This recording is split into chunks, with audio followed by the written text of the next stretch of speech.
हरि ओम। प्रार्थना। शांतं शाश्वतमप्रमेयमनघं निर्वाण शांति प्रदम् ब्रह्मा शम्भुफणीन्द्रसेव्यमनिशम् वेदांत वेद्यं विभुं रामाख्यं जगदीश्वरं सुरगुरुं मायामनुष्यं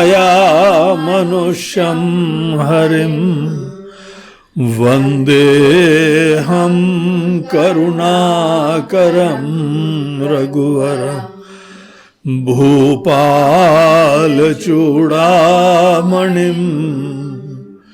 नान्यास्पृहा रघुपतेर्हृदये स्मदीये सत्यं वदामि च भवान् अखिलान्तरात्मा भक्तिं प्रयच्छ रघुपुङ्गवनिर्भरां मे कामादिदोषरहितं कुरु मानसं च अतुलितबलधामं हेमशैलाभदेहं दनुजवनकृशानुं ज्ञानिनामग्रगण्यं सकलगुणनिधानं वानराणामधीशं रघुपतिप्रियभक्तं वातजातं नमामि। रघुपतिप्रियभक्तं वातजातं नमामि। श्री राम जय जय राम। श्री राम जय जय राम। श्री राम जय जय राम। श्री राम जय जय राम। श्री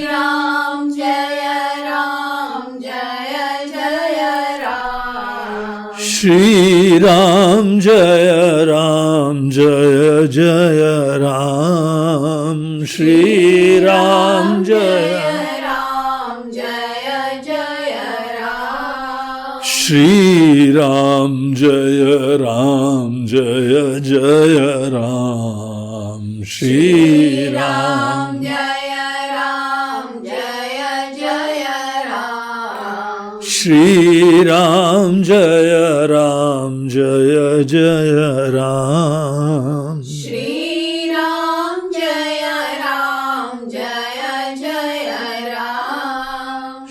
श्री राम जय जय राम। श्री राम जय जय राम। श्री राम जय जय राम। श्री राम जय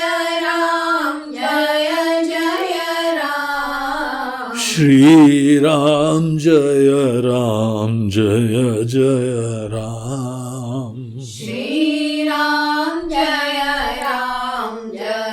जय राम। जय जय राम। जय जय राम। बोलो सियावर रामचंद्र की जय। पवन सुत हनुमान की बोलो भाई सब संतन की जय।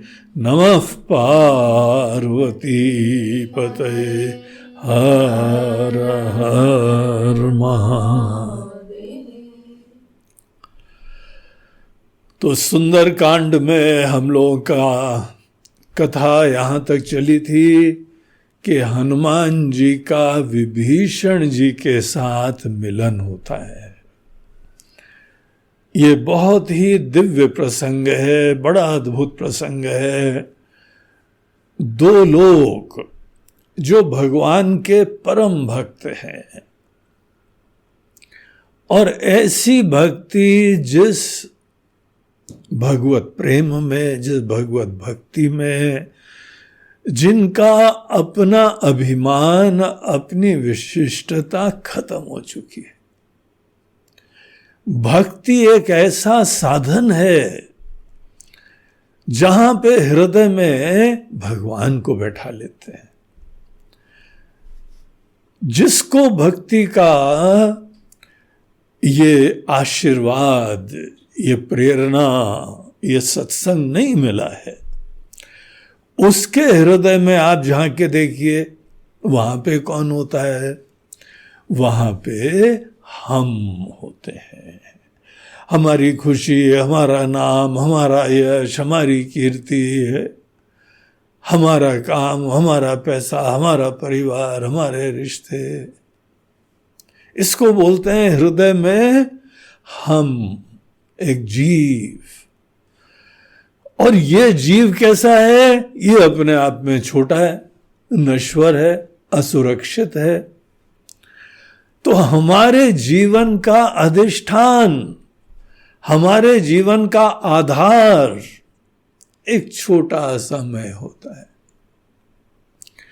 और जब हम इतने ही होते हैं तो बाकी सब हमसे अलग हो जाते हैं। ये जो हमारी अस्मिता होती है, ये बड़ी महत्वपूर्ण होती है। अगर किसी ने अपनी छोटी सी अस्मिता, काम, धंधा, नाम, शोहरत, परिवार, देश, इन चीजों से अपनी अस्मिता बनाई, तो देखिए इसका परिणाम क्या होता है?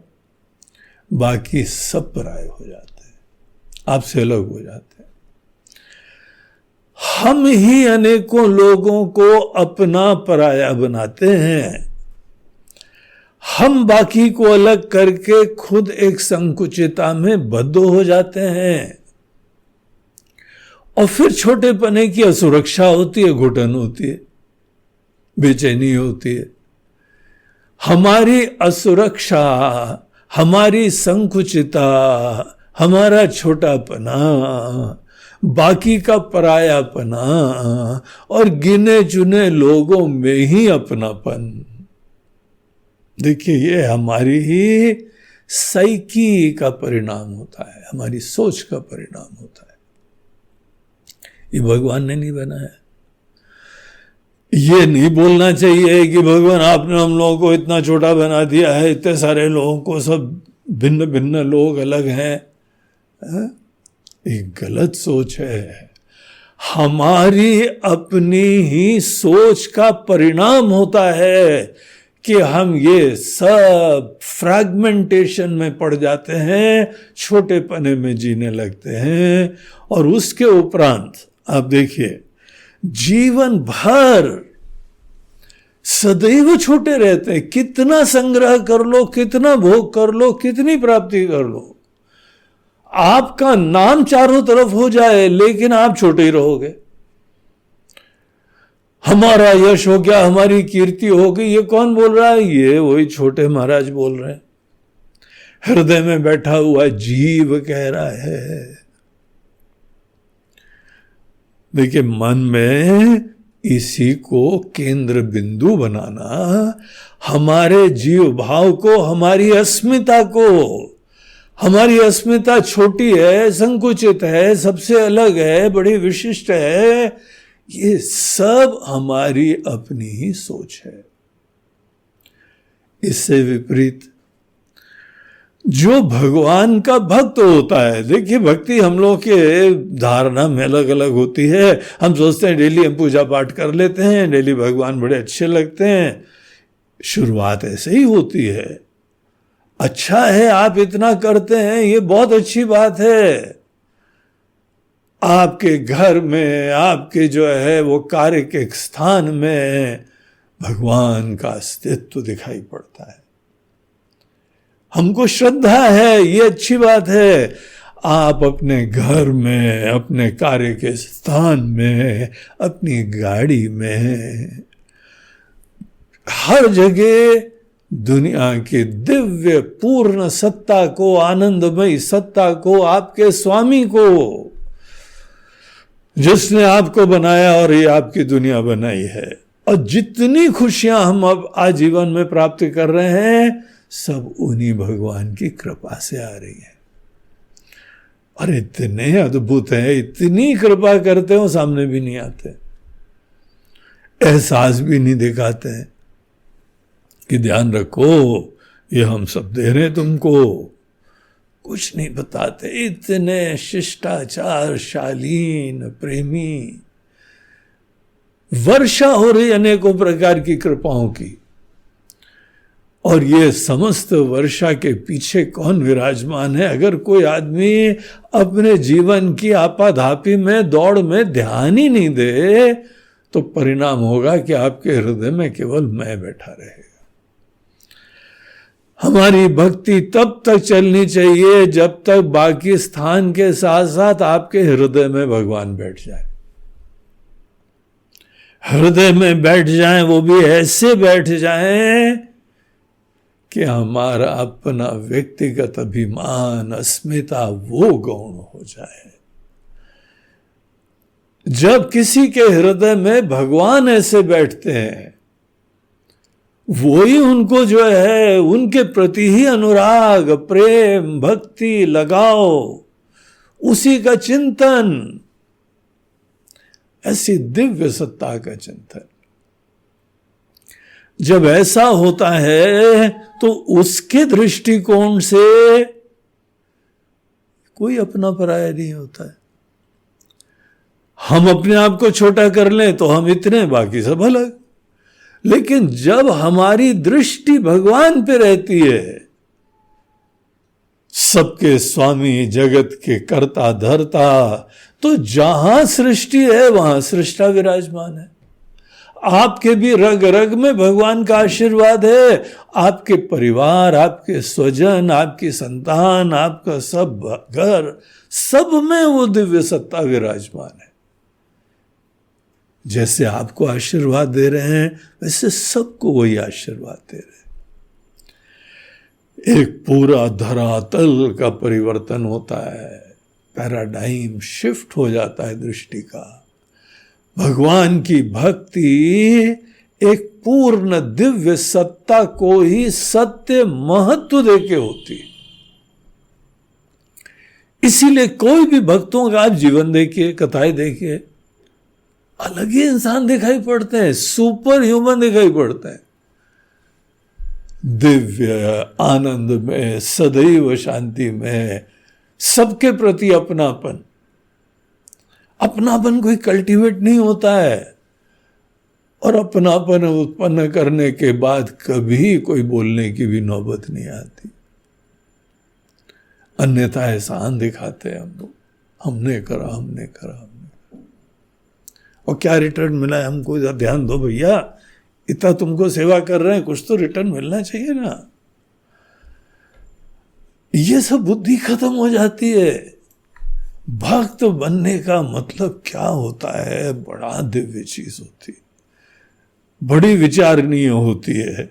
हनुमान जी उस प्रकार के परम भक्त हैं, परम भक्त है। ऐसी जीवन की लाइफस्टाइल हमको सीखनी हो तो हनुमान जी से सीखनी पड़ती है। और दूसरी तरफ भी यहां पे विभीषण जी से मिल रहे हैं। विभीषण जी एक और भक्ति के आचार्य की तरीके से, नारद भक्ति सूत्र देखिए, भक्ति का बड़ा प्रामाणिक मूलभूत ग्रंथ है। उसके अंत में भक्ति के आचार्य लोगों का वर्णन करा गया है, किन से भक्ति सीखनी चाहिए। उनमें हनुमान जी का भी नाम और उनमें विभीषण जी का नाम है। और यहां पे देखिए सुंदर कांड का ये अद्भुत सुंदर प्रसंग, जहां पे दो ऐसे परम भक्त का मिलन हो रहा है जो पूरे दिलो जान से भगवान के लिए समर्पित हैं, जो भगवान को इतना प्यार करते हैं, इतना महत्व देते हैं कि उनकी अपनी अस्मिता ही खत्म हो चुकी है, और कहीं पर भी जाएं अपना परिचय देते हैं कि हम भगवान के सेवक हैं। अब देखिए, हनुमान जी का परिचय जो है वो उनके कुल के दृष्टिकोण से भी एक होता है, वो भी एक व्यवहारिक सत्य है, उनके कर्म के क्षेत्र के दृष्टिकोण से होता है। हनुमान जी जो है सुग्रीव के शासन में किष्किंधा के राज्य में प्राइम मिनिस्टर थे, सबसे मुख्य मिनिस्टर थे। हाँ, आजकल जो है एक्स मिनिस्टर होंगे, कुछ समय एक्स मिनिस्टर थे, फिर सुग्रीव को राज्य मिल गया, फिर प्रधानमंत्री बन गए, क्योंकि इनके बगैर मंत्रणा से सुग्रीव का काम ही नहीं चलता है। इतने अच्छे इंसान, इतने बुद्धिमान इंसान कि इनका किसी को मार्गदर्शन और मंत्रणा प्राप्त हो जाए, वो तो बड़भागी हो गया। हनुमान जी इस प्रकार से सुग्रीव के प्रति निष्ठावान थे, सेवा के लिए रत थे, उनके वजह से ही राम जी सुग्रीव से मिले, उसके वजह से ही दोबारा उनको राज्य प्राप्त हो गया। दर दर भटक रहे थे, ऐसे से मिला दिया जिसने चुटकी भर में ही उनका राज्य दिला दिया। वाली का जो है संहार हो गया। ऐसे हनुमान जी डेडिकेटेड है, किंग मेकर है। वो खुद कुर्सी पर उनको नहीं पसंद है, उसके लिए कोई आतुर नहीं है। किसी को पद पे बैठा के पूरा शासन बहुत ही बढ़िया तरीके से करने वाले वो हनुमान जी। हनुमान जी अपना परिचय कभी नहीं देते हैं कि hello how are you, I am ex prime minister, या अभी तो प्राइम मिनिस्टर ही कहो, क्योंकि दोबारा उनको राज्य मिल चुका है। नहीं अपने कुल के, देखिए कुल की अवमानना नहीं है, लेकिन कुल एक स्टार्टिंग पॉइंट था, उसके बाद तो पूरी दुनिया उनकी हो गई है, क्योंकि वो भगवान के हो गए हैं, भगवान हमारे हो गए हैं।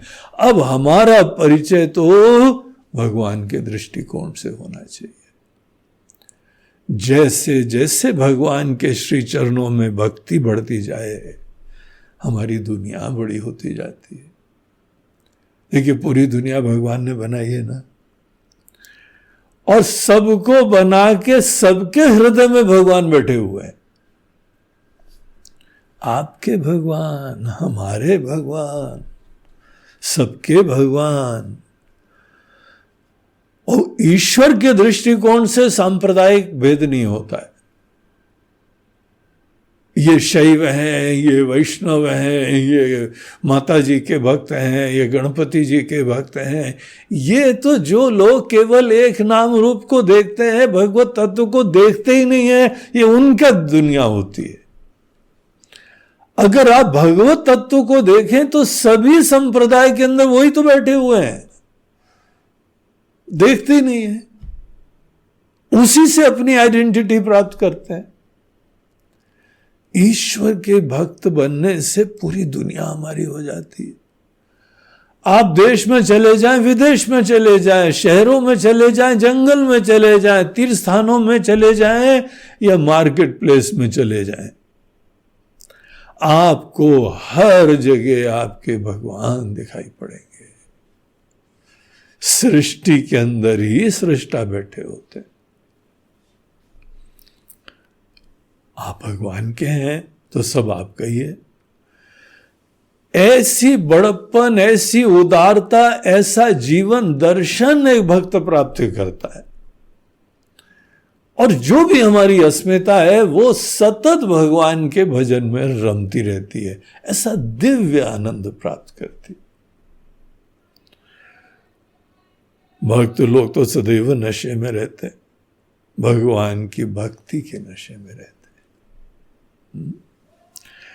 तो एक यहाँ परम भक्त लंका पहुंचे भगवत कृपा से। देखिए भगवान की कृपा से कैसे रास्ते जो हैं बनते चले जाते हैं। दुश्मन के स्थान पे लंका की जगह वहां पर भी एक हमको भक्तराज मिल गए। यहां पर जो है अभी भीषण जी बोलेंगे, बिनु हरि कृपा मिल ही नहीं संता। जब तक ईश्वर की आपके ऊपर असीम कृपा नहीं होती है, और अनेकों प्रकार से भगवान की कृपा बरसती है। आप थोड़ी देर सोचिए कि आपका मनुष्य जीवन है, कितनी बड़ी ईश्वर की कृपा बरस रही है आपके ऊपर। आप भारत देश में है, यहां पे अनेकों संत लोगों का आपको जो है वचन सुनने को मिलते हैं, रामायण भागवत आदि सुनने को मिलते हैं, उपनिषद गीता सुनने को मिलती है, सब भगवत वचन है। ये मिलती है, ये बहुत बड़ी कृपा है। ये तो तब पता चलता है जो अनेकों लोग पूरा जीवन मनुष्य का गुजार देते हैं, ये संभावना ही नहीं दिखाई पड़ती है। एक ऐसा ईश्वरीय तत्व सत्ता कल्पना भी नहीं होती, बहुत बड़ी कृपा है। और ऐसे संत लोगों का साथ मिल जाए, हनुमान जी, विभीषण जी, और कहां मिल जाए, दुश्मन के राज्य में मिल जाए, अकल्पनीय जगह मिल जाए। भगवान पे भरोसा रखो, आराम से बिंदास निकल लो। कहीं पर एक सज्जन यहां आश्रम में आते थे, बोलते हैं स्वामी जी हम लोग पति पत्नी दोनों जने जगन्नाथपुरी गए। इतनी भीड़, इतना जो है श्रद्धा लोगों की, और किसी तरह से दर्शन हमको बड़े अच्छे हो गए भगवान की कृपा से। कोई ना कोई अच्छे लोग मिलते गए, दर्शन हो गए। उसके उपरांत वहां पे थोड़ी दूर पे गोपाल जी का मंदिर है, वो बस से जाना था, और वहां पर भी ऐसी भयंकर भीड़ कि हम दोनों बुढ़ा बुढ़ी हैं, दोनों वृद्ध लोग, और वो ऐसे जगह पर जहां की भाषा भी ज्यादा नहीं पता, वो अपने को उड़िया तो पता नहीं थी, अब बातचीत कैसे करना, पूछना कैसे, थोड़ी दिक्कत हो रही थी। महाराज जी भगवान कैसे कैसे मदद करते हैं, कहां कहां आते हैं, हमको याद होता है, रोमांच होने लगता है। बोलते हम दोनों खड़े थे तो एक लड़का आया और उसने आके पूछा, क्यों बाबूजी आपको जाना है वहां मंदिर? बोला हाँ बेटा जाना है। बोलते आओ। तो वो वहां पे उनको ले गया और सीधे बस में जो है 2 सीटें दिलवा दी। वो बड़े आश्चर्य से गए, ये क्या ऐसा ड्राइवर का रिश्ता नाता है कि कंडक्टर का कोई फ्रेंड है? उनका एजेंट है, वो लोगों को बुला रहा है, जल्दी से बैठा रहा है, और यहाँ पे लोगों की कमी नहीं है, उन लोगों की यात्रियों की, बल्कि मारामारी हो रही है चलने को, और आराम से बुला के हमको बैठा लिया। और जब दोनों जने बैठ गए, मुड़ के देखा तो गायब। बोलते वहीं खड़ा हुआ था, एकदम लुप्त हो गया। हमने दाएं बाएं देखा, कम से कम धन्यवाद कर दें, कुछ थोड़ा बहुत उसको दान दक्षिणा दे दें, सेवा दे दें। निस्वार्थ मदद करके अब भीड़ में कहां चला गया, हम तो भीड़ के अंदर छान मारते रहे। हमारे दृष्टिकोण से तो गोपाल जी खुद ही आए, गोपाल जी आके हमको मदद करके चले गए। भरोसा करो, और वो भरोसा निश्चिंतता में, पूरी श्रद्धा में, भरोसे से आगे बढ़ने में तब दिखाई पड़ता है।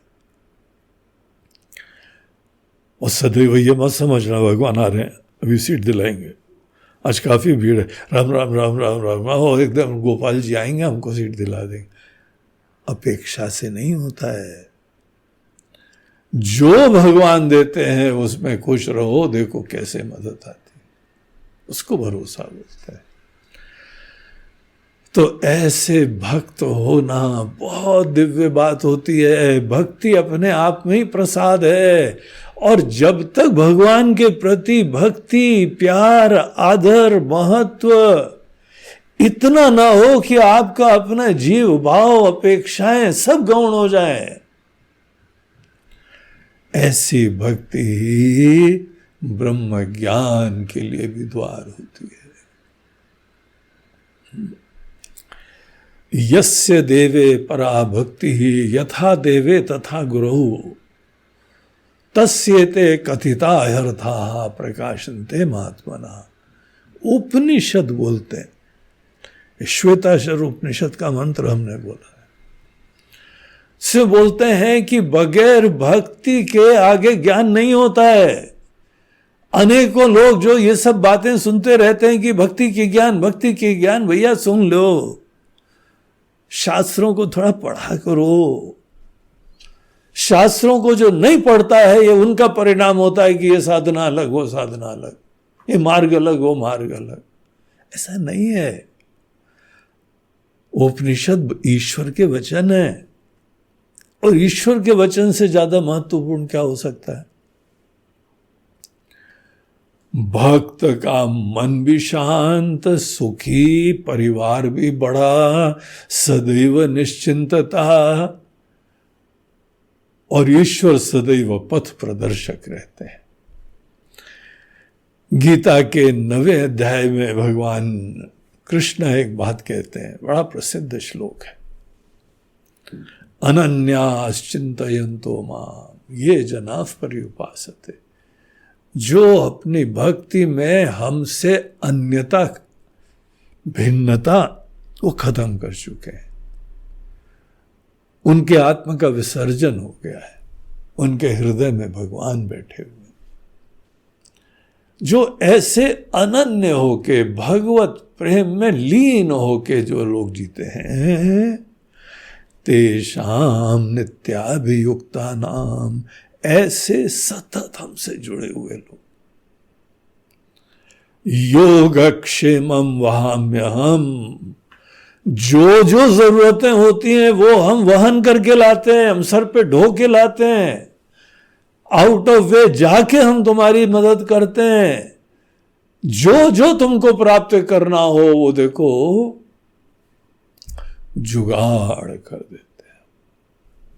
जुगाड़ जानते हैं ना, बड़ा इंडियन वर्ड है जुगाड़। जुगाड़ होता है किसी तरीके से कार्य की सिद्धि। जुगाड़ू लोग बड़े क्रिएटिव होते हैं। जुगाड़ू लोग कभी हार नहीं मानते। जुगाड़ू लोग उपलब्ध संसाधनों से अपने सब कार्यों की सिद्धि कर लेते हैं। अभी थोड़े दिन पहले हम गए थे हरिद्वार, दिल्ली से हरिद्वार का हम ड्राइव कर रहे थे, तो हाँ एक विचित्र गाड़ी देखी हमने। उस गाड़ी में जो ट्यूबवेल का पंप था वो सामने रखा हुआ था। अब हमारे वो जो भी ड्राइवर साहब थे, किसान थे, उन्होंने जुगाड़ कर लिया और उसी की जो मोटर चलती थी उससे उन्होंने पहिए चला दिए। केवल एक रबड़ का को जोड़ना था, वो जब घूमे तो पहिया घूमेगा। अब वो उन्होंने अपने घर में जो है ना रिसर्च करा होगा, यार ये घूमता है, इससे पहिया भी घूम सकता है। गाड़ी बना दी पूरी, कोई रजिस्ट्रेशन नंबर नहीं, कोई बॉडी नहीं गाड़ी की। पानी बरसे तो उसको छाता लगा देते हैं बस। और उसके पीछे उन्होंने ट्रैक्टर का जो ट्रेलर होता है वो लगा दिया। और ऐसा पावरफुल होता है वो, कितने हॉर्स पावर का पंप होता है, गाड़ी को दनादन खींच रहा है। हवा के साथ साथ, घटा के संग संग, वो साथी चल।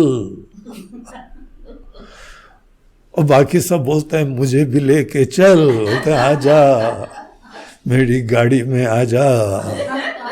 भारी हुई गाड़ी, धन धनाते हुए।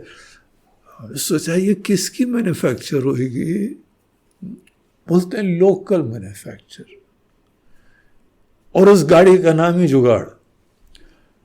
लोग एक दूसरे से पूछ रहे हैं भैया भैया दूसरी जुगाड़ कब आएगी? जुगाड़ू लोग बहुत क्रिएटिव होते हैं भैया। कुछ भी बनाना हो बोलते हैं क्या चीज अवेलेबल है, खाना बनाना हो कौन सी सब्जियां अवेलेबल है, बोलते हैं ये है इससे क्या बना है, बोलते हैं अभी बताता हूं, जुगाड़ आ गया। तो जुगाड़ू लोग हाई डिग्री ऑफ क्रिएटिविटी, हार न मानने की मनोवृत्ति, और अपना काम चला लेते हैं। इस तरीके से ये लोग कहाँ कहाँ कैसे काम चला लेते हैं। भगवान बोलते हैं काम चलवा लेंगे, ये चिंता नहीं करो, और ज्यादा प्रॉब्लम है ना तो हम ले आएंगे। योग क्षेमम वहाम्यहम्। योग बोलते हैं, इस श्लोक में योग का मतलब अलग होता है। जो आपको प्राप्त नहीं है ना वो हम प्राप्त करवा देंगे, और जो प्राप्त कर लिया है उसका रक्षण, उसको बचा के रखना, उसको मैनेज करना वो और झमेला होता है। उसको बोलते हैं क्षेम। बोलते हैं योग भी हम करवा देंगे, क्षेम भी हम करवा देंगे। तुम भरोसा तो रखो, ये भरोसे ही नहीं करते हो, प्यार ही नहीं करते हो, पूरा टेंशन अपने ऊपर ले रहते हो, क्या होगा क्या होगा क्या होगा। अब तुम बहुत अपने आप को ही करता धरता समझते हो, तो हम बोलते हैं ठीक है, हमारे बच्चा खुद ही करना चाहता है तो करो बेटा। लेकिन यहां पर ऐसे लोग भी विराजमान हैं जो परम भक्त हैं भगवान के। तो हनुमान जी परम भक्त और विभीषण जी से मिले परम भक्त। बहुत दिव्य मिलन है, बड़ा अद्भुत सा संयोग है। इन लोगों की बात क्या होती है, इनकी चर्चा क्या होती है। बाकी दो लोग मिलेंगे, हाउ आर यू, आपके वहां मौसम कैसा चल रहा है। जहां कोई पूछे मौसम, इसका मतलब ना भक्त है ना उसको दूसरी किसी चीज से मतलब नहीं। एक ऐसा वाक्य है जब खाना पूर्ति करी जाती है, बात करने को कोई बहाना ढूंढा जाता है। आपके क्या हाल है बताएं हाल। उसने don't take it too seriously. आजकल हमारे कमर में दर्द कर रही है, वहां पे जो है ना स्पाइनल कॉर्ड में ये वाला, नहीं हमारा मतलब चल रही ना गाड़ी, हाँ चल रही। फोकट की बात है, कोई मतलब नहीं तो भी पूछते हैं। मौसम कैसा है, इंदौर में आजकल कैसा चल रहा है। मैं बोला यार कैसा भी चल रहा हो, तुमको क्या लेना देना। पानी गिरेगा तो तुम छाता भिजवा रहे हो क्या। हमारे घर में लीकेज हो रहा है तो क्या ऊपर से वाटर प्रूफिंग का तुम्हारी काम वाम है क्या लेना देना तुमको। फोकट की बातें कर दो। भक्त लोग जब मिलते हैं तो क्या बातें करते हैं। कोई किसी से नहीं पूछता है how are you, how is the weather.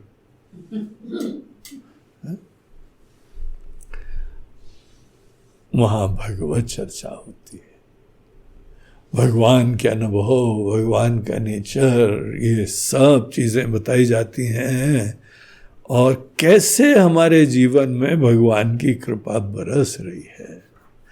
अनेकानेक कृपा बरस रही है। ईश्वर की महिमा, अगर हमारे जीवन में कृपा बरस रही है, वो भी भगवान की महिमा।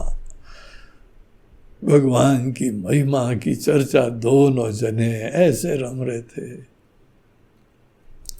उसके बाद देखिए चौथे जो है वह दोहे तक हम लोगों ने कहा, उसको पढ़ा, चौथे क्या नहीं छठे जो है दोहे तक हम लोगों ने पाठ करा था। अब देखिए आगे पहले पढ़ते हैं, उसमें क्या बोल रहे हैं वो देखेंगे। सुनहु पवन सुत रहनी हमारी, जिमि दसन निमहु जीव बिचारी। तात कबहु मोहि जानि अनाथा, करिहहि कृपा भानुकुल नाथा। तामस तनु कछु साधन नाही, प्रीति न बद सरोज मन माही। अब मोहि भाव भरोसा हनुमंता, बिनु हरि कृपा मिलहि नहीं संता। जो रघुबीर अनुग्रह कीना, तो तुम मोहि हरसु हठि दीना। सुनहु विभीषण प्रभु कै रीति, करहि सदा सेवक पर प्रीति।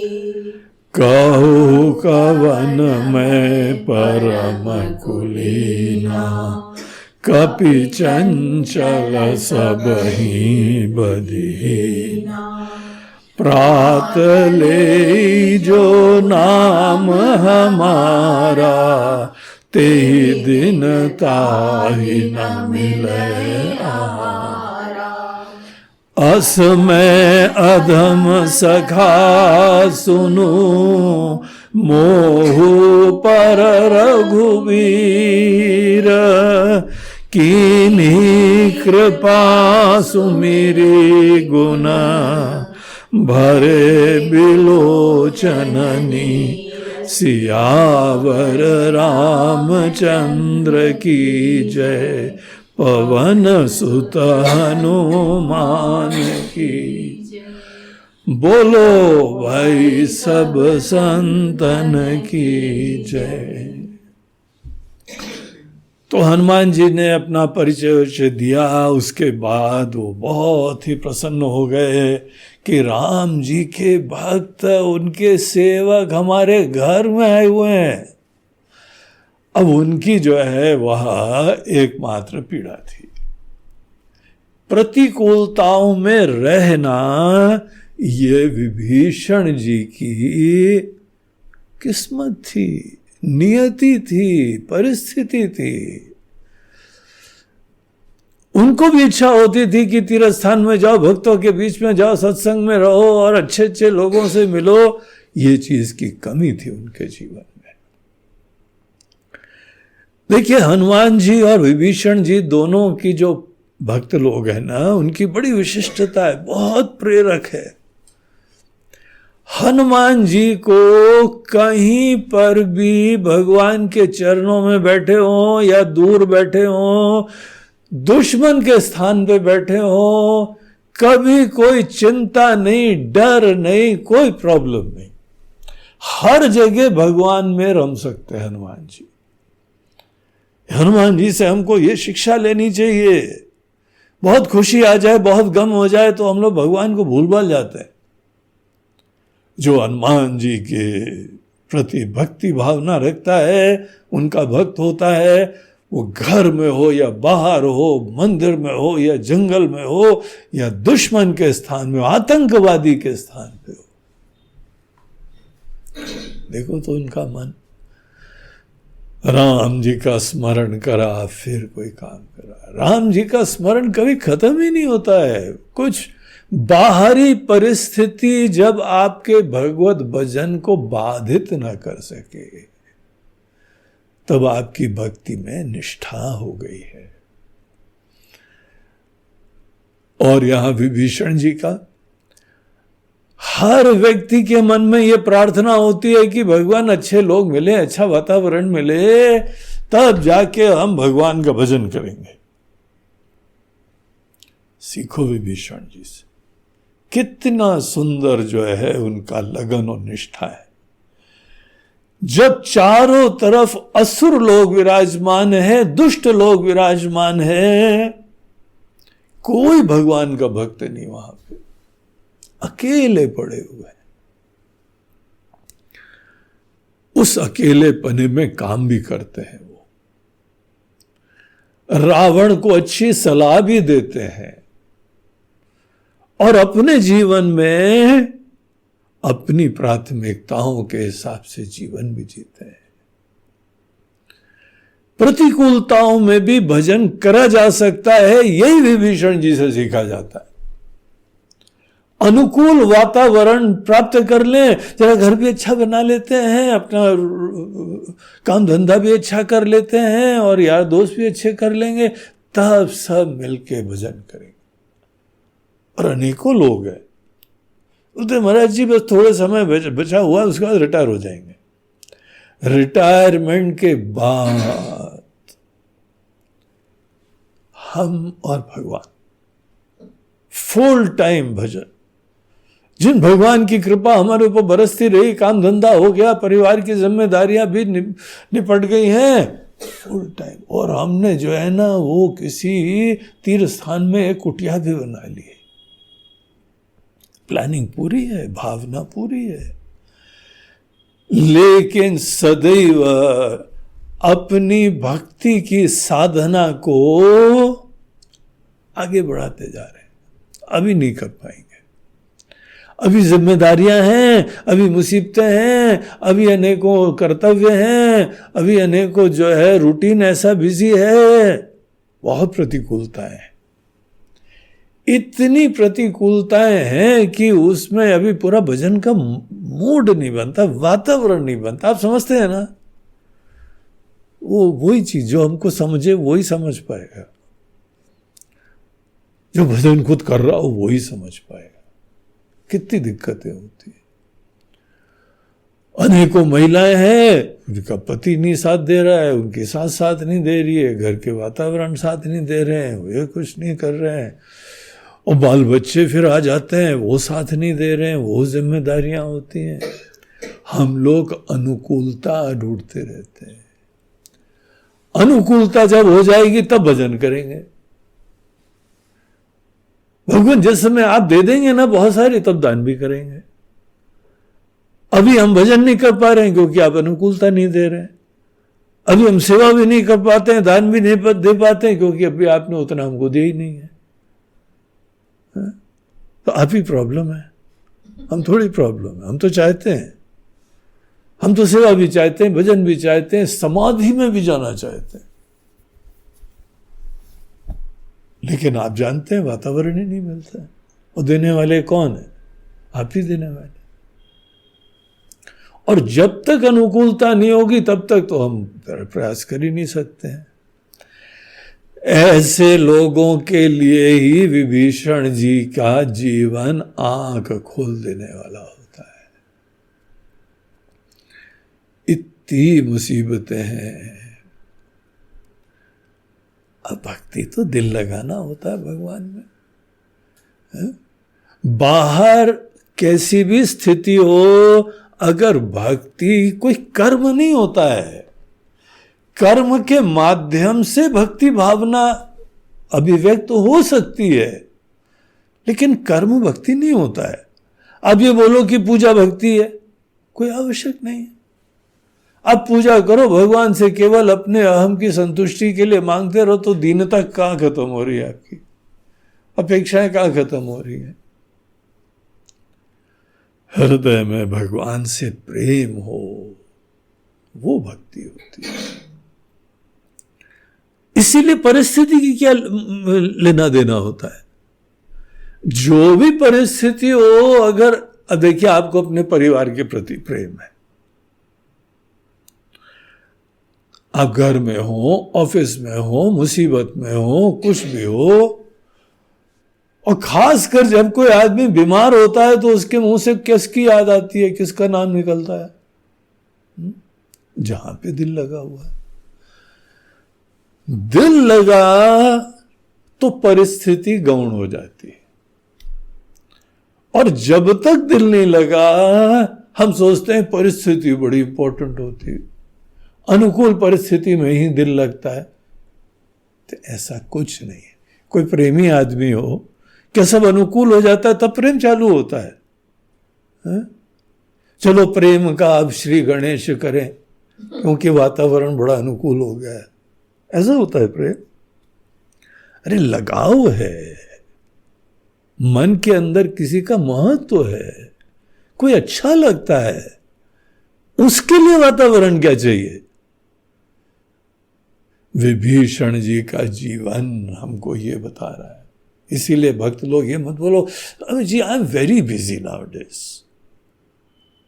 हमारा काम धंधा आपको पता हो तो आप भी मान जाएंगे कि हमारा कोई भी भगवान का स्मरण ना होना कितना जस्टिफाइड है, कितना उचित है।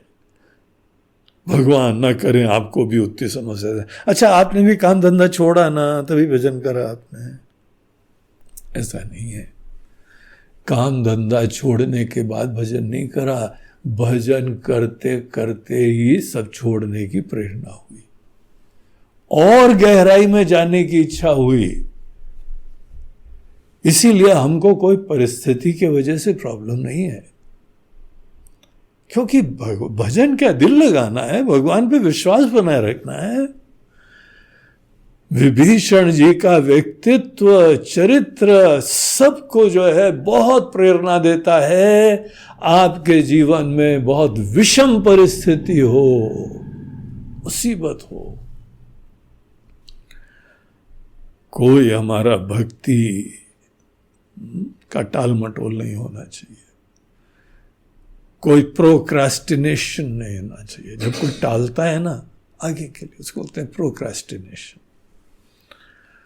बुढ़ापे में, रिटायरमेंट के बाद सुनो, हमारी बच्चों की अम्मा, हम दोनों जने जाके वो कुटिया बनाई है ना, वहाँ फुल टाइम भजन करने वाले हैं, जरा तैयार कर लो, माला भी रेडी रख लो और अपनी गौमुखी भी रख लो, अपने गोपाल जी को भी रख लेना और अपनी पूजा की सामग्री भी, रामायण भी, भागवत भी। वो बोलते अरे रामायण भागवत क्या, हमने तो ऑडियो कैसेट, वीडियो कैसेट और MP3 और सब, लैपटॉप भी, टैबलेट भी सब तैयार रखा है, चलो तो। तुमने अभी चालू करा? नहीं, अभी नहीं चालू करा, अभी तुम जानते हो कितना बिजी रहते हैं हम लोग। वहां चल के फुल टाइम करेंगे। और जो व्यक्ति जीवन में हर परिस्थिति में आज भजन नहीं करेगा ना, वो कहीं पर भी चला जाए। गंगा जी के तट पे एक कुटिया, कुटिया उटिया नहीं है, वहां फ्लैट है, वहां मल्टी बनी हुई है, उस मल्टी में एक फ्लैट ले लिया है। आप सोचते हैं वहां भजन करोगे क्या? ट्राई कर लेना, जाना। अरे आज वो दूध वाला नहीं आया है, आज सब्जी भी नहीं आई, और आज वो गैस बंद हो गई है, आज वो ऐसा हो गया है। जीवन की छोटी छोटी उतार चढ़ाव मुसीबतें तो हर जगह चलती है। जो अभी नहीं भजन कर सकता है वो कभी नहीं कर सकता है। आप इस समय जो भी परिस्थितियां हो उसके बावजूद भगवान में दिल लगाना चालू करो। शायद आपको भक्ति का जो है वो प्रामाणिक गाइडेंस नहीं मिला है। आपकी भक्ति शायद कुछ कर्म प्रधान है, कर्म नहीं कर पाते हो, ये बात स्वीकार है। लेकिन भगवान के ही उपदेश, उनकी गीता पढ़ो। भगवान श्री कृष्ण ने तो गीता दी है ना। अगर भगवान के भक्त हो तो गीता पढ़ो, रामायण पढ़ो, विभीषण जी का चरित्र देखो, कैसे भजन कर रहे हैं। और कितने महान महान आज के लोग, अनेकों जजेस, अनेकों बहुत बड़े डॉक्टर, इंजीनियर, नेता सतत भजन कर रहे हैं। हमारे देश के प्रधानमंत्री देखो, ईश्वर के ऐसे परम भक्त हैं कि सतत भगवान में रमते रहते हैं। तो हर परिस्थिति में भगवान में रमने की शिक्षा विभीषण जी से लो। आपकी भक्ति की असली परीक्षा इन प्रतिकूल परिस्थिति के अंदर भगवत चिंतन करना का श्री गणेश करना होता है। विभीषण जी को आप तभी समझोगे जब जीवन की समस्त जिम्मेदारी, महत्व, चुनौती, प्रतिकूलताएं, मुसीबतें, कोई ग्रहों की चिंता मत करो, आजकल कौन से ग्रह चल रहे हैं, शत्रु ग्रह हैं, मित्र ग्रह हैं, तो ये सब कमजोर लोगों का लक्षण होता है। क्या तुमको बेड ऑफ रोजेस चाहिए, सब अनुकूलता चाहिए, रेड कारपेट ट्रीटमेंट चाहिए, तब भजन करोगे? तब दिल भजन में लगेगा कि रेड कारपेट में लगेगा? हाँ? भजन नहीं होता है। इसीलिए हमको विभीषण जी से बहुत प्रेरक व्यक्तित्व है। आज आपको ईश्वर ने जो परिस्थिति दी है, उस परिस्थिति में आप भगवत चिंतन कर सकते हैं, दिल तो लगा सकते हैं ना, विश्वास तो कर सकते हैं भगवान पे। और गुणगान कैसे गाने के क्या क्या तरीके होते हैं।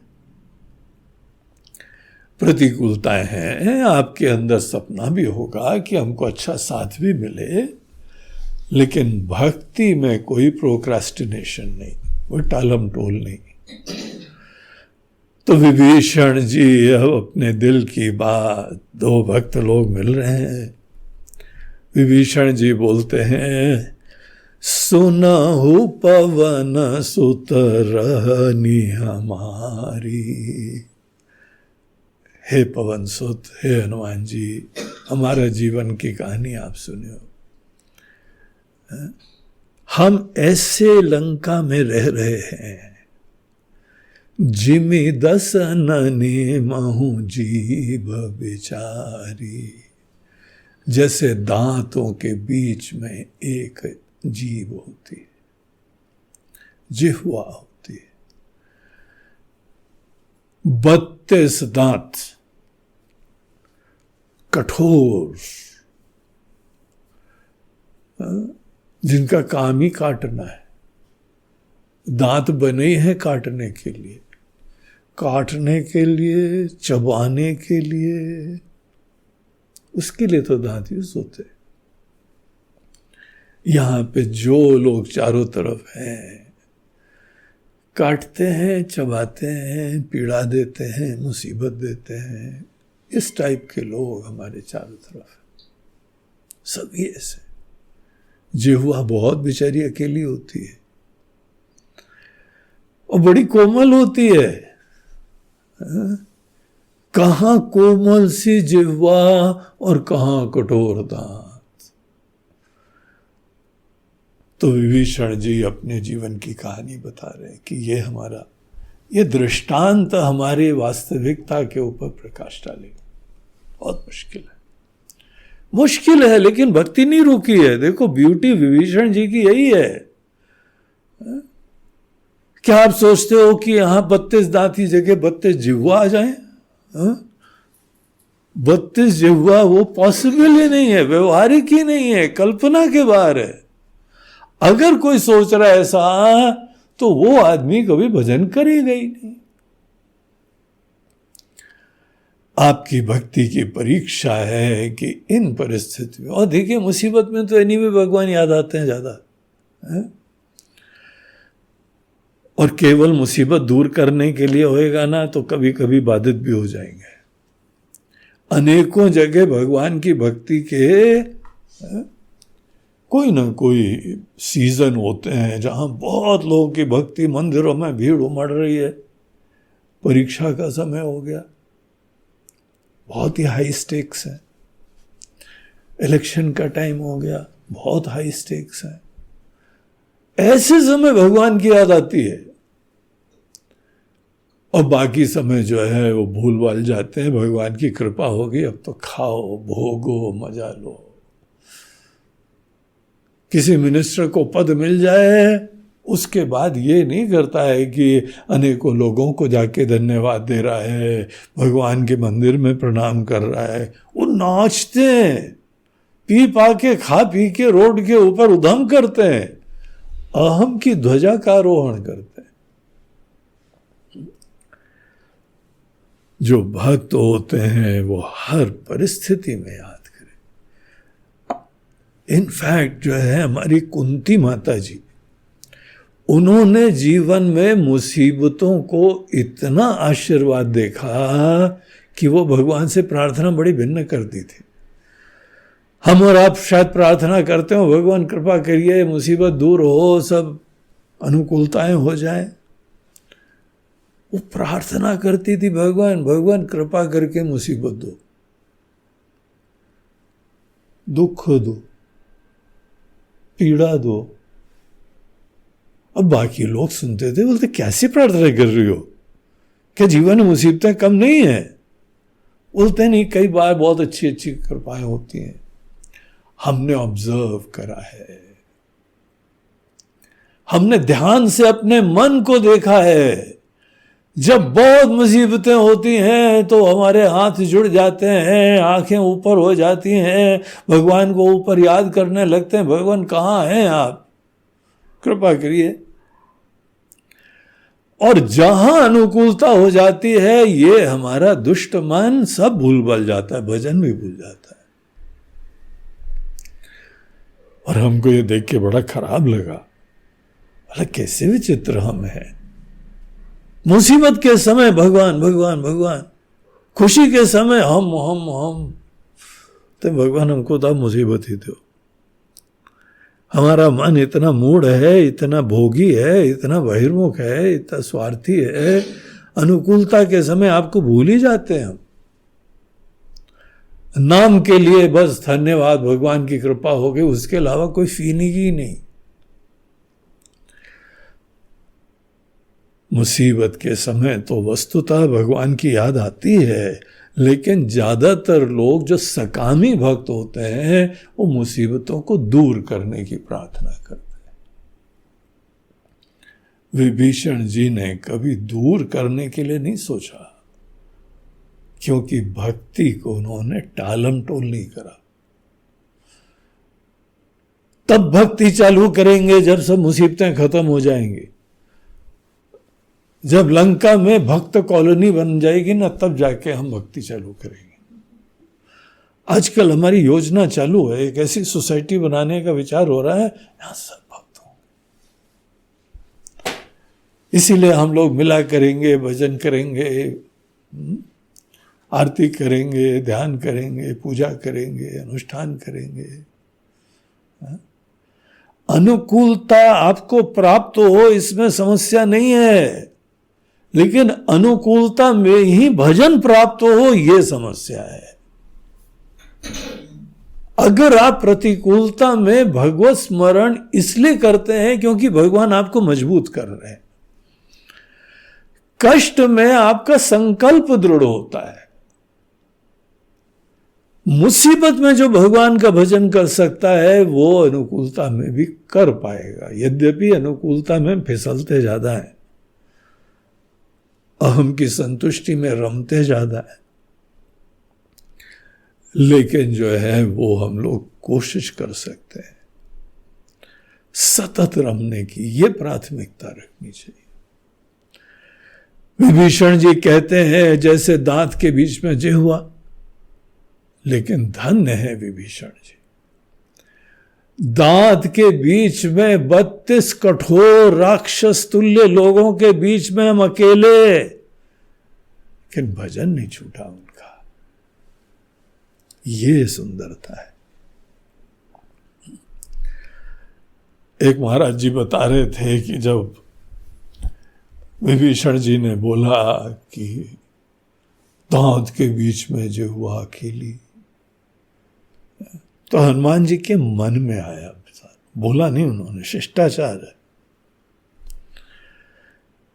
और जो बोल रहा है उसको रोको भी मत, उसको दिल की बात कहने दो, वो अपना कष्ट, अपनी भावनाएं दिखा रहा है। मन ही मन हनुमान जी ने सोचा, जिह्वा भले 32 कठोर दांतों के बीच में अकेली कोमल सी जिह्वा हो, लेकिन आप सोचते जिह्वा कमजोर है? जिह्वा इतनी शक्तिशाली होती है। अनेकों लोग कोमल होते हैं, कोमल लोगों को कमजोर नहीं समझना चाहिए। कोई शिष्ट हो, सौम्य हो, ऊपर से बहुत ही कमजोर दिखाई पड़ रहा हो, ऐसी भूल कभी मत करना कि वो कमजोर है। वो जिह्वा की तरीके से है।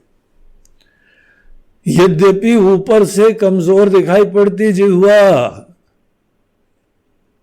और दांत उनको धमकी देते रहते हैं, कायदे से रहो, तमीज में रहो, शिष्टाचार में रहो, काट खाएंगे तुमको, काट देंगे, जबान कट जाएगी तुम्हारी।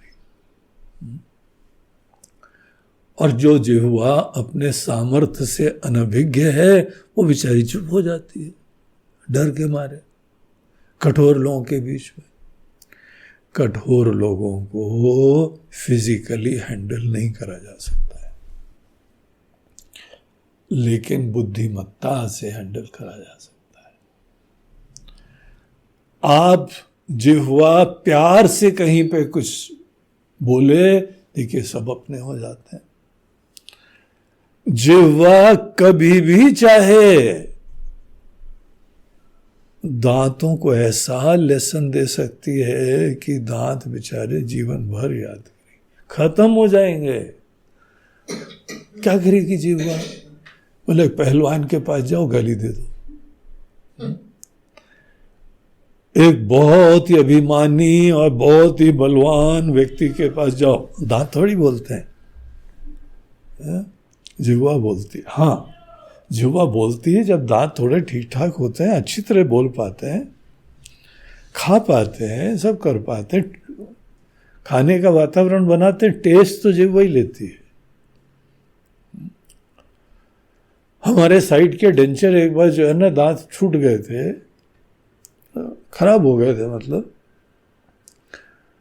तो जब भी बोलते थे हवा फिसल से निकल जाती थी, वहां से फुस हो जाती थी। तो दांत की बड़ी कृपा होती है बोलने में।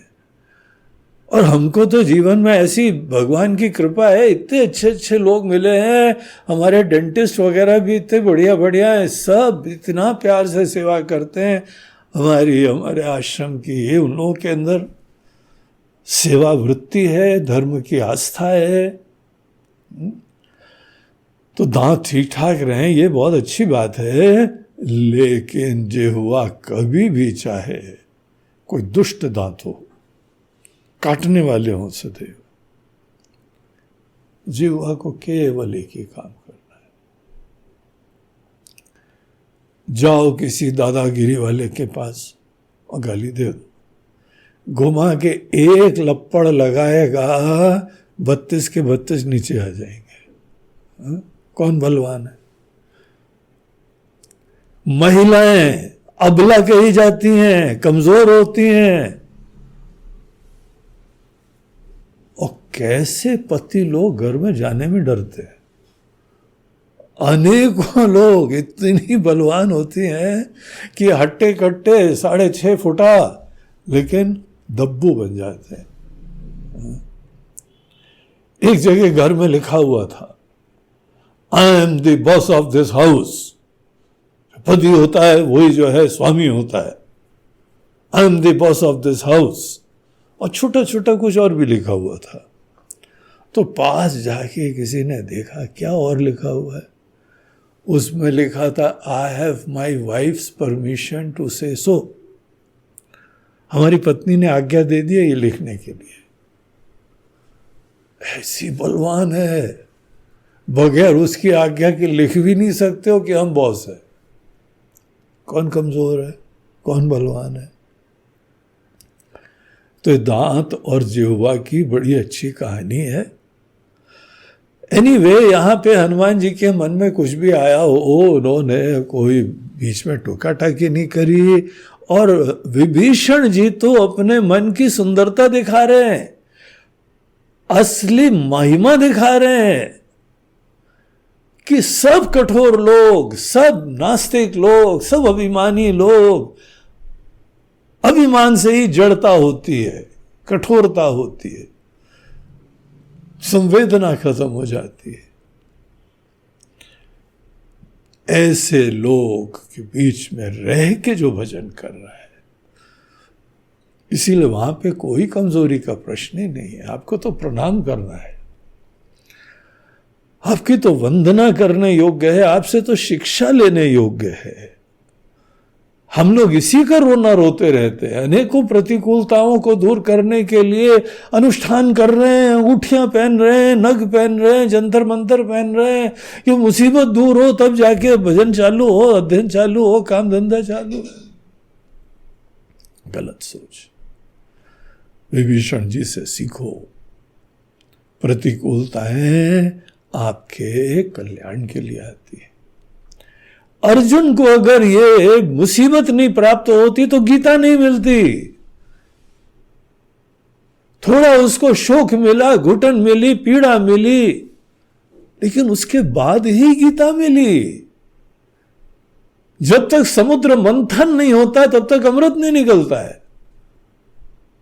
मंथन से मत घबराओ, चुनौतियों से मत घबराओ, इसी में अमृत मिल जाएगा। तो इस तरीके से विभीषण जी अपने मन की बात कह रहे हैं। सुनहु पवन सुत रहनी हमारी रहनी ऐसी है जैसे दांत के बीच में बिचारी जिह्वा, जीभ बिचारी। तात कबहु मोहि जानी अनाथा। हे तात, तात जो है प्रिय को बोलते हैं, बड़े भी हो सकते हैं, छोटे भी हो सकते हैं। तो यहां पे तात बड़े अपनापन से पिता के लिए भी यूज होता है, पुत्र के लिए भी यूज होता है। हे तात, कबहु मोहि जानी अनाथा, करिहि कृपा भानुकुल नाथा। हमको अनाथ, अकेला, जिसका यहां कोई नाथ नहीं है, हम सही में अनाथ हैं, बहुत अकेले हैं। जितने अनाथ लोग होते हैं ना, बड़े बेचारे अकेले होते हैं। हम बड़े अकेले हैं। कब हमको अनाथ जान के करिहि कृपा भानुकुल नाथा। सूर्यवंश के जो नाथ हैं, भानुकुल नाथा, वो हमारे ऊपर कब कृपा करेंगे। यद्यपि भजन तो चालू है, लेकिन ये चाह तो है कि अच्छे लोगों का साथ मिले और ज्ञान प्राप्त हो और भजन कर पाए और ध्यान, अध्ययन, समाधि सब चीजों का अभ्यास करें। तो ये चीज जो है वो अपने मन की बात कह रहे हैं। ये हमारा शरीर तामस तनु कछु साधन नहीं। अब हम सोचते हैं भगवान कैसे करें, हमारा शरीर तामसी है। अब कोई इतने सात्विक होते हैं, उन पे कर देते हैं। हर व्यक्ति का पुरुषार्थ होता है कि अपने अंदर से तमोगुण रजोगुण को कम करो, सत्व गुण को बढ़ाओ। तमोगुण रजोगुण को कम करके सत्व गुण बढ़ाने से कृपा मिलनी चालू हो जाती है। हमारा शरीर ही तमोगुण से बना हुआ, योनि ही हमारी राक्षसी योनि है भैया। इसीलिए कछु साधन नहीं। अच्छे साधकों का लक्षण है कि यहाँ पे इतना साधन भजन करते रहते हैं और भक्ति के से युक्त हैं, तो भी ये बोलते हैं कुछ साधन नहीं करते हैं। साधन करने के बाद भी साधन का कोई अभिमान नहीं है, और बाकी थोड़ी बहुत करते हैं और उसका गुणगान गाते हैं।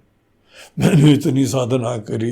एक जगह हमने सन्यासी को देखा था, सन्यास ले रहे थे, दुनिया भर को ख्याति कर रहे हैं, हमने दान दिया, हमने दान दिया, हमने ध्यान दिया। अरे चुपचाप क्यों नहीं दे आते हो, खत्म करो। वो दिखावा ज्यादा करते हैं। अनेकों लोग साधक दूसरे को पता भी नहीं लगने देते, वो ही असली साधना करते हैं। साधक के अंदर जहां प्रदर्शन की वृत्ति आ जाए तो दर्शन गौण हो जाता है। उसके अंदर दर्शन बना रहता है जो प्रदर्शन नहीं करता है। तो इनकी कैसी बढ़िया साधना चल रही है।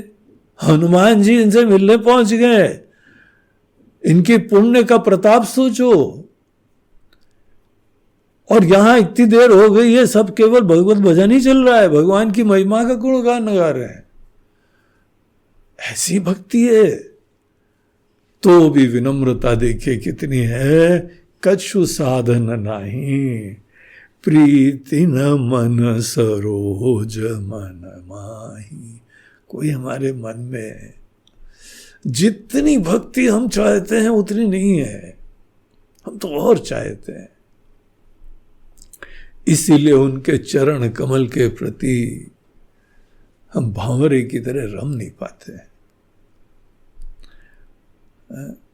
ये वाक्य बोला, यही पता लगता है कि चाह यही है, सपना है। हर पुरुषार्थ के पीछे संकल्प होना चाहिए। ये संकल्प है, ये चाह है।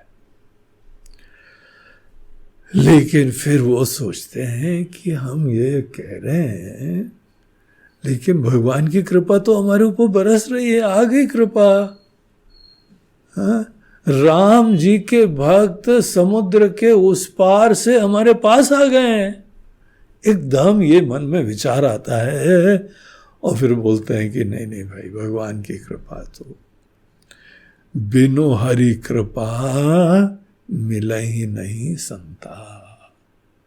अगर आपके जीवन में कोई अच्छे लोग, ज्ञानी लोग, भक्त लोग, योगी लोग, निष्ठावान लोग मिल जाएं तो ये ईश्वर की कृपा देखनी चाहिए।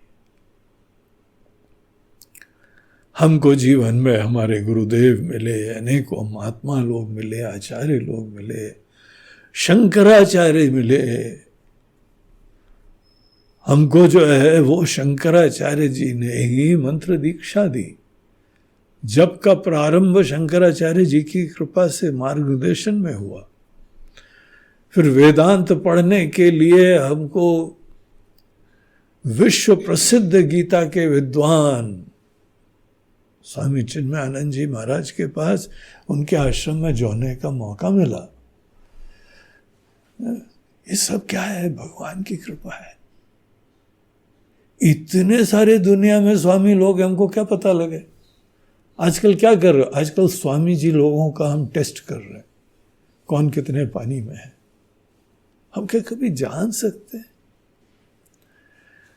ये ईश्वर की असीम कृपा बरसती है जब भगवान अच्छे लोग, ज्ञानी लोग आपको प्राप्त होते हैं।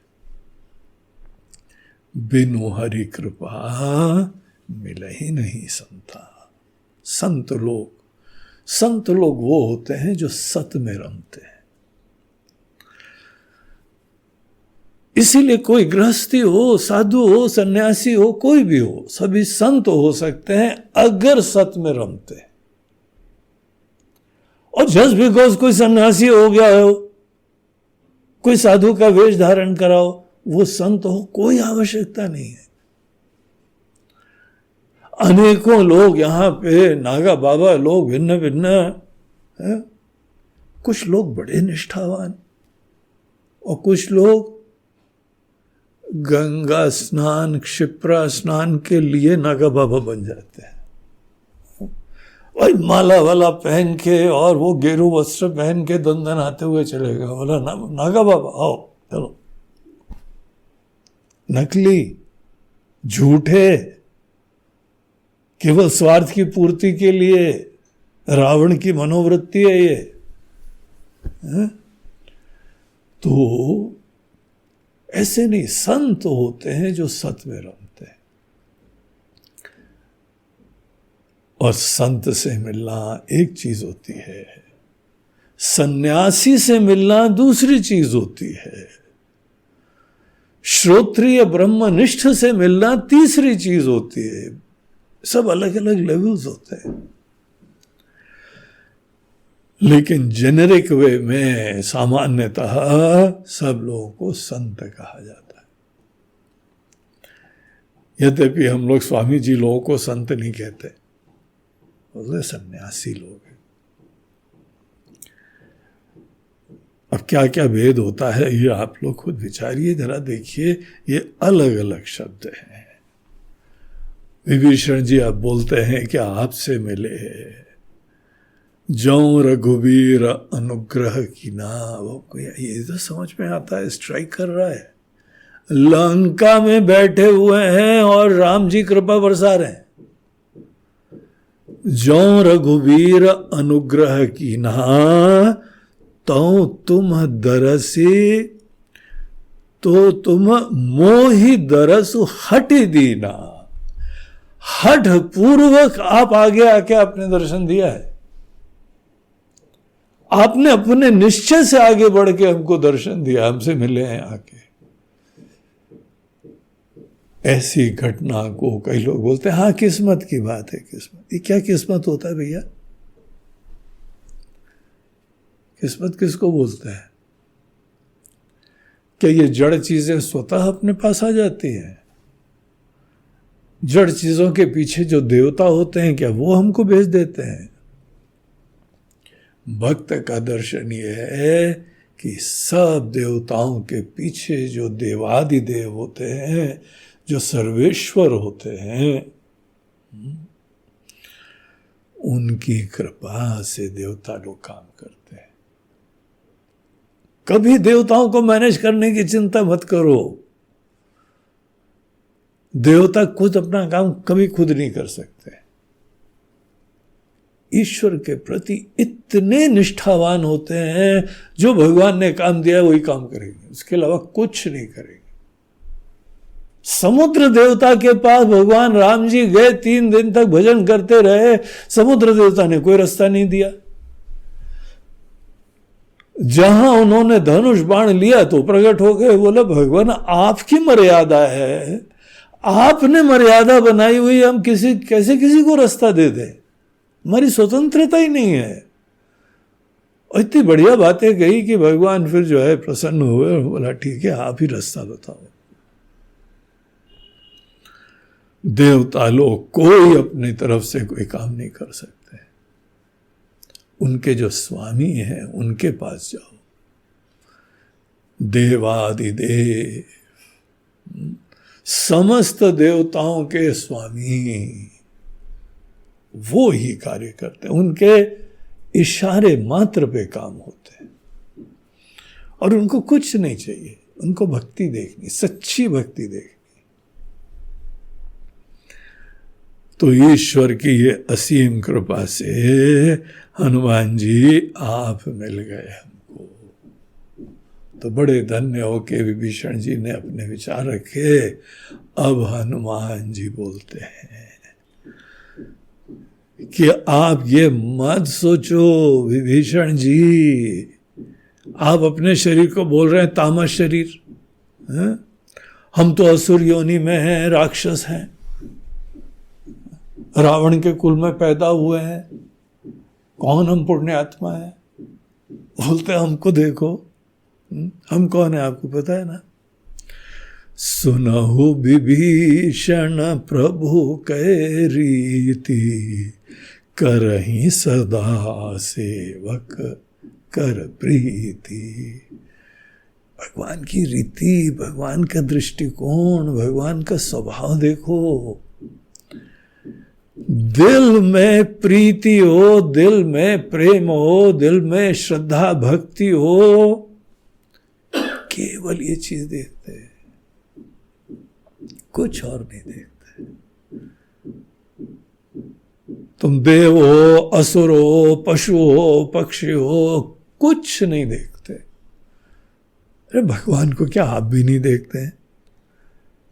आपको कोई ऐसी गाय, ऐसा कुत्ता, ऐसा हाथी, ऐसा कोई पशु पक्षी मिल जाए, इतना आपसे प्रेम करता हो, आप प्रीति देखो उसके अंदर, प्रेम देखो, आप देखो कैसी उसकी सेवा करने लगोगे, अच्छा लगने लगेगा, आकर्षक लगने लगेगा। नहीं देख पाते हो, मन में कोई गठाने होंगी, प्रॉब्लम होएगा। अगर आप प्रीति किसी के दिल में, जीवन में देख लो,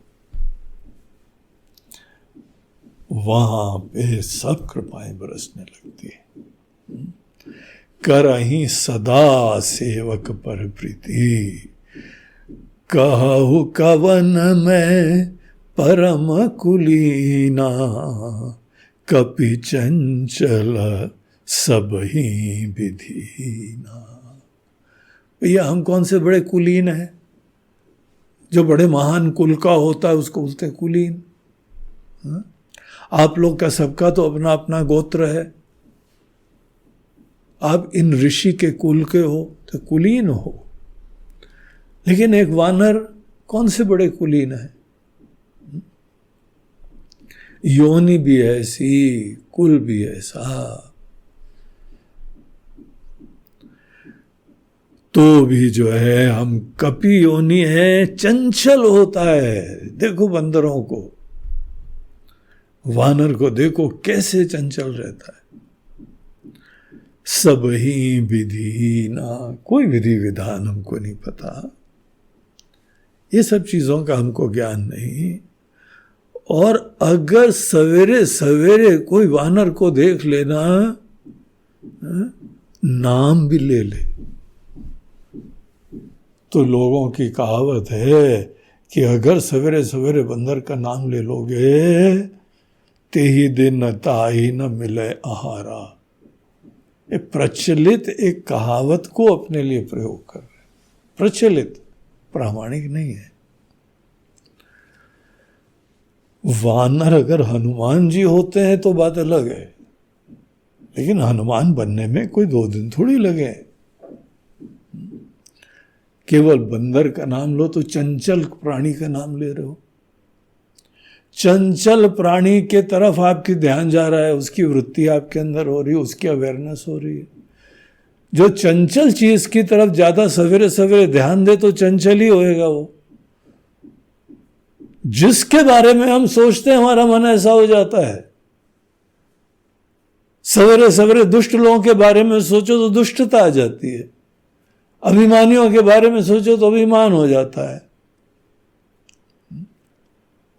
डर के बारे में सोचो तो डरते रहते हैं। कोई विक्षिप्त चंचल की तरफ ध्यान आपका चला गया तो हम भी खुद ऐसे रहते हैं। अगर कोई हमारा नाम भी ले ले तो उसका दिन भर विक्षिप्त रहेगा, भोजन पानी भी उसको शायद ना मिले। विनम्रता से, अपने अंदर अभिमान नहीं है कोई, ये निरभिमानता का सूचक है।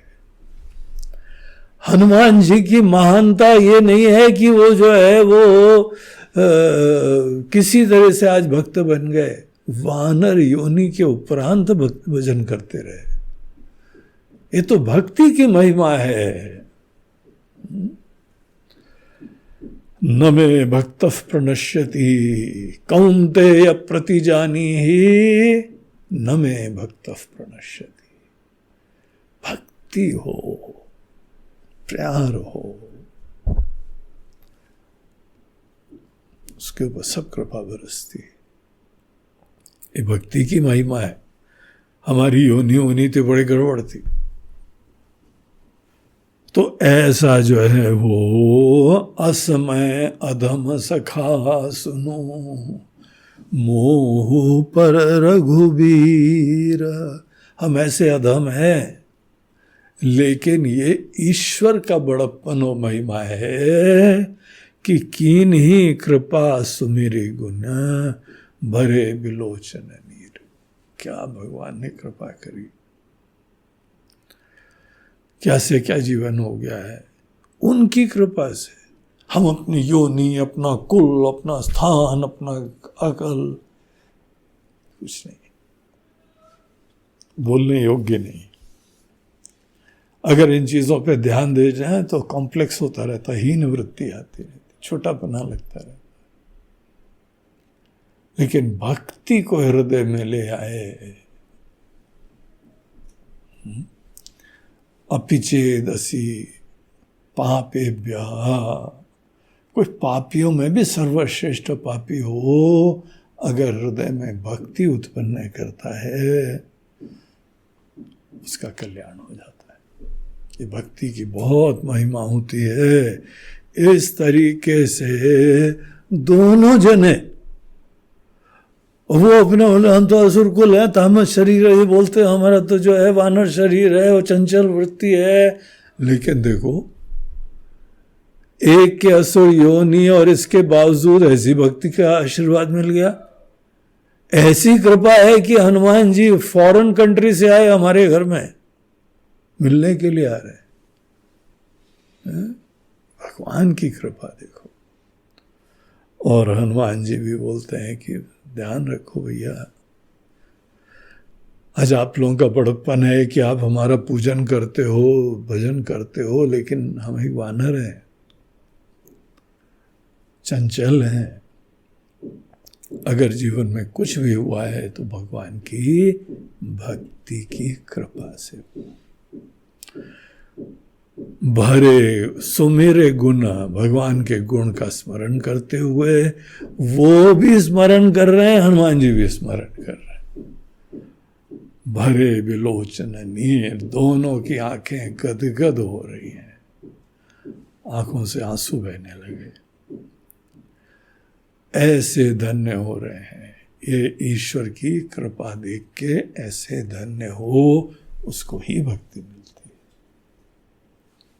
उसके हृदय में भक्ति विराजमान होती है। तो इस तरीके से बड़ा सुंदर मिलन हुआ हनुमान जी और विभीषण जी का। फिर आगे जो है वहाँ कुछ और चर्चा होती है, और सीता जी की खोज के लिए ये आगे गाइडेंस देते हैं। अब तो अपने हो गए, अब तो कैसी आत्मीयता हो गई, भगवान वो सूत्र बन गए कि यहाँ पे सबसे हम जुड़ गए। भगवान की भक्ति हो तो कोई भक्त मिलता है वो आपका अपना हो जाएगा। फिर ये नहीं पूछो कि हाँ भाई किस गांव के हो और किस स्टेट के हो, महाराष्ट्र के हो क्या, फिर तो तुम हमारे ही निकले। अरे वाह यार, क्या बात है। सोच कितनी छोटी है। भगवान की भक्ति हो तो वो आपका होगा।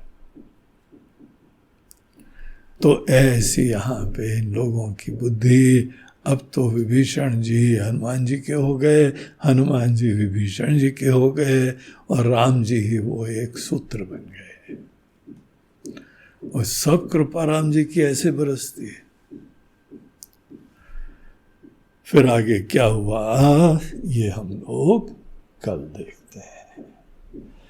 श्री राम जय जय राम, श्री राम जय जय राम, श्री राम जय जय राम, श्री राम जय जय राम, श्री राम जय जय राम, श्री राम जय जय राम, श्री राम जय जय राम, श्री राम जय जय राम, श्री राम जय जय राम, श्री राम जय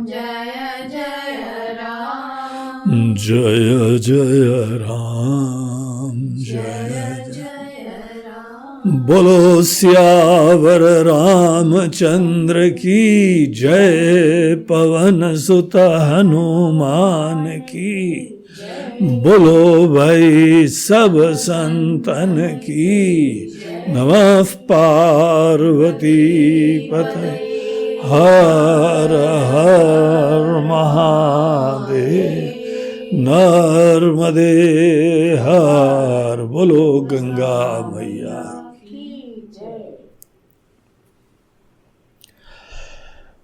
आज का हम लोगों का ये प्रवचन प्रायोजित करा गया है बॉम्बे के एक दंपत्ति ने। वो दंपत्ति हैं राहुल और नूपुर रो रहा। राहुल और नूपुर रो रहा, उनकी बड़ी बच्ची रायना, 27 अगस्त को उसका जन्मदिन है। तो उनकी इच्छा थी इसी दिन प्रायोजन करें, उसको आशीर्वाद मिले, उसका जीवन और सुखी धन्य पूरा कल्याणमय हो। तो आप लोगों की ऐसी सेवा के लिए आप दोनों को भी बहुत बहुत आशीर्वाद। और आज यहाँ व्यासपीठ से बैठ के हम रायना के लिए भी प्रार्थना करते हैं कि वो स्वस्थ रहे, सुखी रहे और एक बहुत अच्छी इंसान बने। जहाँ पर भी जाए कृपा हो, सुख हो, कल्याण हो। तो Raina, very happy birthday to you. आपको बहुत बहुत आशीर्वाद। अब ये हम लोगों का जो है ना प्रचलित तरीका, हैप्पी बर्थडे, आपका दिन अच्छा हो, हैप्पी हो जाए। अब ये तो प्रचलित चीज हमने बोली, लेकिन हमारा आशीर्वाद केवल ये डे आपका हैप्पी रहे उतना नहीं है, आपका पूरा जीवन हैप्पी रहे, सुखी रहे। Be a very good person, a blessed person, intelligent person, vibrant, energetic, loving, caring। तो यही हमारी भगवान से प्रार्थना है कि आपका जीवन सब सुखमय हो। हरि ओम।